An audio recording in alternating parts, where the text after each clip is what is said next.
how not to overreact to training camp. How not to overreact to training camp. I like giving out lots of details, and I like stirring the pot, and I like getting people worked up. But at the same time, I'm not overreacting to a lot of the stuff I say. I'm putting it in context, taking it with a grain of salt. And I think people who are used to me and used to this process know how to like filter certain things. So how do you, as someone who's not there, sort of take in the information and make sense of it? The first things first, and this has been one of the bigger changes in me the last couple of years, is I don't read all the information from everybody. I only read the information from specific people because I want to hear what they say, but it's also specific people who I've kind of read enough where I have an understanding of what they're saying and why they're saying it and what context. Because the biggest problem with all of the statements that come out of training camp is that everybody watching it does not have the context of which they're said with it, right? Like one of the biggest training camp storylines the first 3 days was that Mohamed Sanu has been looking phenomenal. I've seen and watched Mohamed Sanu his entire career. I also watched a lot of Mohamed Sanu the last couple years. My first question when Mohamed Sanu is looking great, it's not that I don't think Mohamed Sanu is a good player. I've always thought he's a good player. But when people say he's looking great and he's standing out and all of that for the third receiver job, the context that's missing is one, who's he competing with for the third receiving job? And the second is who are the corners that the Niners are asking to cover him? And I think if you put those two things together and you see Mohamed Sanu in the preseason and he's fine, he's Mohamed Sanu, but he's not standing out as a third receiver, and you don't come into the regular season, he's standing out as a third receiver, then you haven't overreacted to Mohamed Sanu having great success in camp. That's number one. Two, I don't overreact to I only overreact if something seems consistent with somebody. So like Debo, to me, I overreacted when the fact that everybody's talking about him in camp. Like when I tweet about camp, I've been tweeting about Jimmy Garoppolo and Trey Lance, but mostly when people post the highlights, I talk about Debo. Why? Because like Debo's transformation in his body makes sense, and him having a successful camp, that makes sense to his talent. He's one of the best players on this team. And now if he's looking in the best shape of his life and all of that, that makes sense, right? It's on brand. It makes sense. But then, like, you know what else I overreact to maybe a little bit is who people aren't talking about. The fact that you have a second-round pick offensive lineman that's gone 6 days in training camp without a mention. A third-round pick running back who they traded up for that's gone 6 days in training camp without a mention. Well, he fumbled twice. Third-round pick cornerback that's gone 6 days in training camp without a mention, except you mentioned him today, and it wasn't about anything he did. It was more about the fact that he didn't get targeted. To me, that's significant because rookies who get mentions early in training camp, George Kittle got mentioned from rookie minicamp, day one, everything. And guess what? He was a star. Like Dre Greenlaw, people said he could start from day one, and he started 8 games for the 49ers. Remember, he knocked Juszczyk on his ass day one of camp, and it was like a viral video. I remember that. Yeah.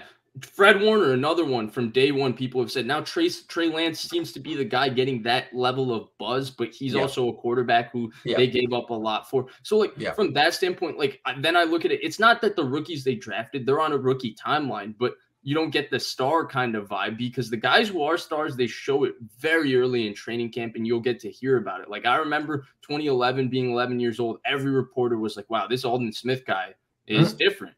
They never said anything about A.J. Jenkins, never said anything about LaMichael James, nothing. Eric Reed, people said he looked really good in his first training camp in 2013. He started week 1, day 1 for the 49ers and was a good player. 2014, Jimmy Ward, I mean, people said positive things about him. So when there are even Eric Armstead, his first camp, people said, wow, this guy's more powerful than everybody on the field. So those type things, when people are very early saying positive things, those are the things I react to. And then things that are consistent, like when people say Fred Warner looks really great year 2 to year 3, that makes sense to me, right?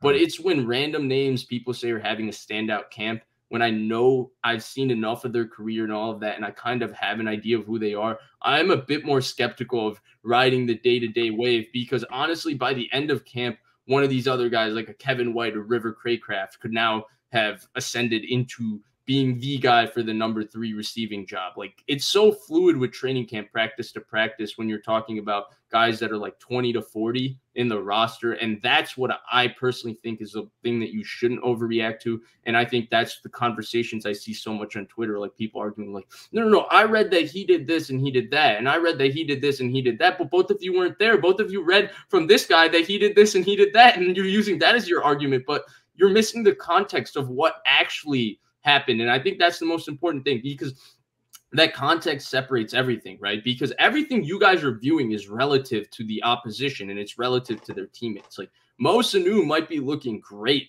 relative to Trent Sherfield, but is Mo Sanu looking like a guy that could be the actual number 3 receiver on the 49ers? You guys can't be sure of that right now.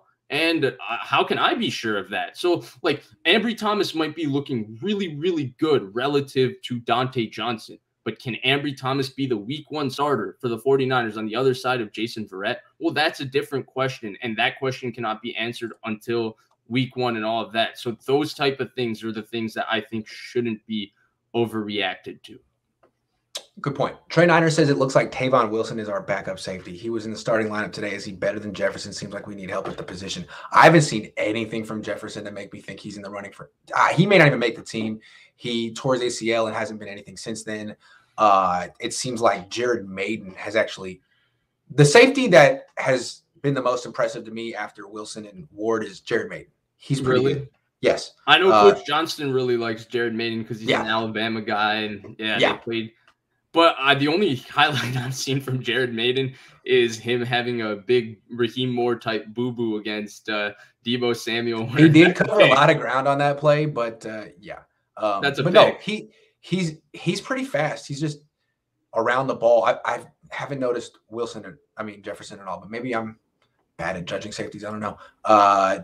That's the thing about safeties. Like, I really like Tavarius Moore a lot, and then you get him in a real game and you're like, oh, you don't know how to really tackle, and I couldn't see that in camp. That's another thing, how not to overreact. Safety and linebacker play, running back play is really it's all about tackling and breaking tackles. So keep that in mind.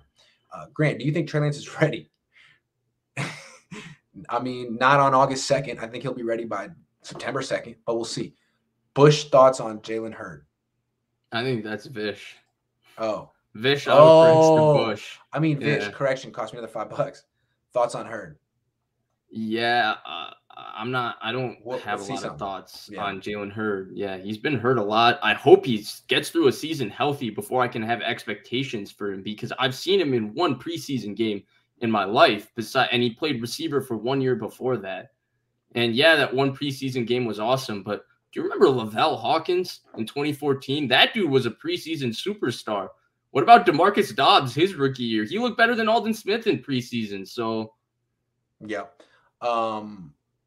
Brandon Turner says, if Kittle struggles with health and productivity this year and Dwelly shines, does Dwelly get re-signed and Kittle get renegotiated accordingly?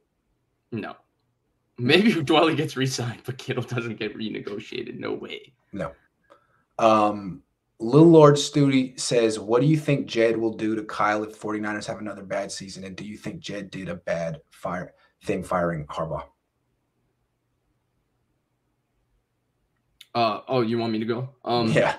I thought you were going to, because I thought the second part was perfectly lined up for you. So I thought you would take it first. But if the 49ers have another bad season, no way he's getting fired, because they just gave up a lot to go get a quarterback. And that quarterback is finally, quote unquote, his guy, which is something that he hasn't had his entire career, allegedly. So now that he's finally got that guy, he's going to get at least 2-3 years to work with Trey Lance. That's just going to be, it is what it is at this point. He's reset his timeline as a coach, right? That 31-36 record is moot, because now he's 0-0 because he's 0-0 with Trey Lance. So that's reset. And then firing Harbaugh, personally, like, look, Harbaugh was extremely successful as a coach and all of that, but I also had a little bit more of an understanding as to why that marriage broke and all of that. I didn't really fault it. Now, I do fault firing Jim Harbaugh and replacing him with Jim Tomsula. That's a mistake, but yeah. I mean, honestly, Harbaugh hasn't done a whole lot since then.